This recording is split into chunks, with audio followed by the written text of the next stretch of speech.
لیکن اب latest story آج کی کیا ہے کہ الیکشن کمیشن پاکستان کو کیوں خط لکھنا پڑا ہے کابینہ ڈویژن کو کہ ابھی بھی کچھ ایسے کابینہ کے ارکان ہیں جو اپنے اثاثے جمع کرانے کو تیار نہیں ہیں؟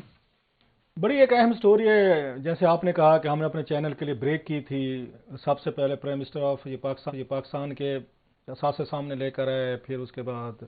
ہمارے وزیر خارجہ صاحب کا تھے، داخلہ تھا، اور کوئی خوش نہیں ہوا مجھے تو۔ اس کے بعد جب میں نے ان کے دی تھی، چلو ابھی بتا دیتا ہوں، شاید پہلے بھی بتایا تھا، تو پرائم منسٹر آف پاکستان کا مجھے فون آیا تھا، ان کا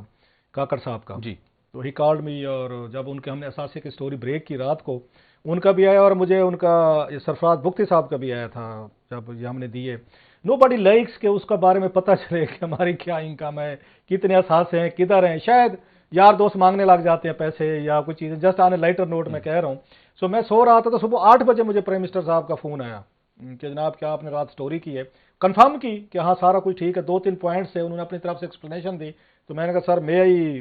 سی اٹ ان مائی شو۔ انہوں نے کہا نہیں راؤ صاحب یہ آپ کی کنزپشن کے لیے، شو میں نہیں کہنا، بس میں نے آپ کو 2-3 وضاحتیں دینی تھی۔ تو کاکڑ صاحب کی تو وضاحت وہاں تک رہے گی، میں نے ایسے ان کے بھی تھی، جیسے میں نے کہا وہ بھی سرفراز ناراض بگٹی کی بھی ہوئے، وضاحت سرفراز بگٹی صاحب نے بھی وضاحت کی، خیر جو بھی تھا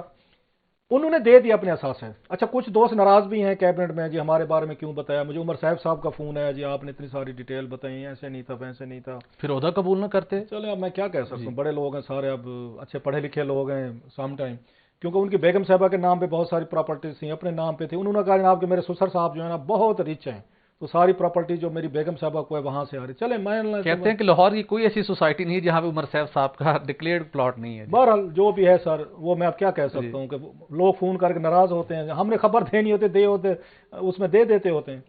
خیر اینی اب یہ ہوا ہے، پرائم منسٹر نے بھی دے دیے، سب نے دے دیے۔ جو 3-4 لوگوں کے بارے میں لوگوں کو بڑی وہ کین تھے نا کہ ان کے کب گوشوارے آتے، اس میں 3-4 لوگ تھے، ہر ایک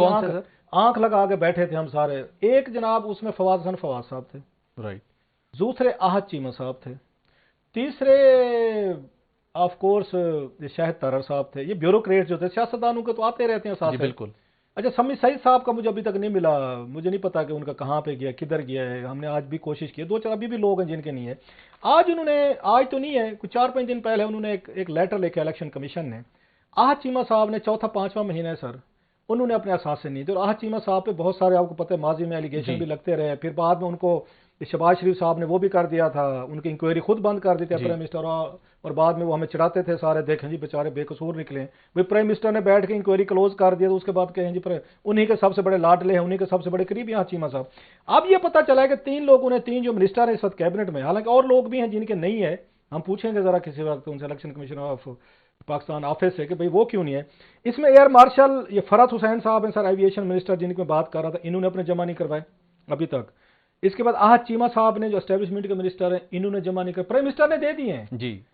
یہاں پہ، آپ کے انٹیریئر نے دے دیے ہیں، آپ کے جلیل عباس جیلانی صاحب نے دے دیے ہیں، مرتضی سولنگی نے دے دیے ہیں، بلکہ ان کا مجھے فون آیا تھا وہ جو انیک صاحب، انیک احمد صاحب، انہوں نے 1 لائنر لکھا تھا کہ میری تو کوئی ایسی جداد بھی نہیں ہے کہ میں کیا بتاؤں آپ کو، وہ اکیلے اس میں وزیر تھے، ساتھ میں ڈاکٹر یہ ہو گیا آپ کے دوست وقار مسعود صاحب، ہیئر یو گو، امیزنگ ہے سر۔ ان کو سب سے پہلے ڈسپلن کو فالو کرنا چاہیے تھا سر، یہ ڈسپلن نہیں، یہ الیکشن ایکٹ کا ہے، قانون ہے، سیکشن 230، یہ پابند ہے اس کے۔ سر میں تو یہ سمجھتا ہوں یہ سکندر سلطان رائے صاحب بڑے دبنگ افسر ہیں، بڑے دبنگ رہے ہیں،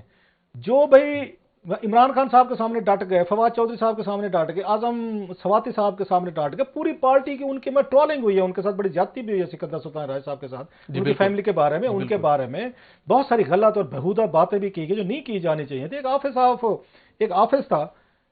اگر وہ ان کے سامنے ڈٹ گئے ہیں، وہاں پہ نہیں جھکے، تو میں سکندر سلطان رائے صاحب سے یہ تھوڑی سی توقع رکھتا ہوں کہ ان کو لیٹر لکھنے کی بجائے جی ہمت کر کے ان کو سسپینڈ کر دینا چاہیے تھا، under the law he can do that. آپ پتہ ہے کوئی پارلیمنٹیرین اگر یس کہ جناب یہ 5واں مہینہ ہے کہ آہت چیمہ صاحب جو ہیں وہ بھی بیوروکریٹ ہیں، وہ اپنے آپ کو الیکشن کمیشن آف پاکستان سے بڑی شے سمجھتے ہیں، پرائم منسٹر آف پاکستان سے اپنے آپ کو بڑی شے سمجھتے ہیں، وہ انٹیریئر منسٹر آپ کو فارن منسٹر، باقی دیگر لوگ جو ہیں ان سے بڑی شے سمجھتے ہیں۔ 5واں مہینہ انہوں نے اپنے گوشوارے، بھئی اگر آپ اپنا گوشوارہ چھپانا چاہتے ہیں، اپنے پیسے چھپانا چاہتے ہیں جو بینک میں پڑے، ہم کہتے ہیں لیگل منی ہے جی، سارا آپ نے حلال کمایا ہے، دن رات مزدوری کے کھیت میں ہل چلائے ہیں آپ نے۔ اچھا بڑا انٹرسٹنگ ہے، آج چیمہ صاحب کے جو اثاثوں سے متعلق نیب تفصیلات منظر عام پر پہلے لا چکا ہے، جس میں انہوں نے کہا غلط ہے، ان کے پاس یہ گولڈن اپارچونٹی تھی کہ جو یہ سمجھتے ہیں کہ جو ان کے جینون اور اسٹیبلش ڈکلیئرڈ ایسٹس ہیں